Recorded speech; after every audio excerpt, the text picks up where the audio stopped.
કહેવાય છે કે સમય ક્યારેય અટકતો નથી, પણ હા, ઘડિયાળ બગડે તો સમય થંભી ગયો હોય તેવો અનુભવ જરૂર થાય છે.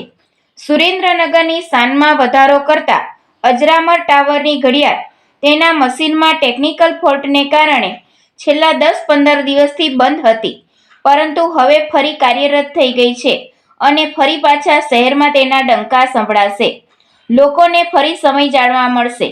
શહેરનો સેવાભાવી યુવાન સુમિત ઉમરાણીયા છેલ્લા 15 વર્ષથી આ ટાવર ઘડિયાળની કોઈપણ જાતની રકમ લીધા વગર દેખરેખ રાખે છે.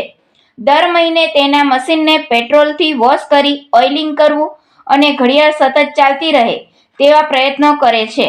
અજરામર ઉપાશ્રયના ટ્રસ્ટી હસુભાઈ સિયાણીવાળાનો પણ સુમિતભાઈને સહકાર મળતો રહે છે. ભાઈ સુમિતે બંધ પડેલી આ ઘડિયાળ ચાલુ કરીને અટકી પડેલા સમયને જાણે ફરી દોડતો કર્યો છે. આપણા સુરેન્દ્રનગર શહેરની શાન એવા અજરામર ટાવરની ઘડિયાળ છેલ્લા 10-15 દિવસથી બંધ થઈ ગઈ હતી.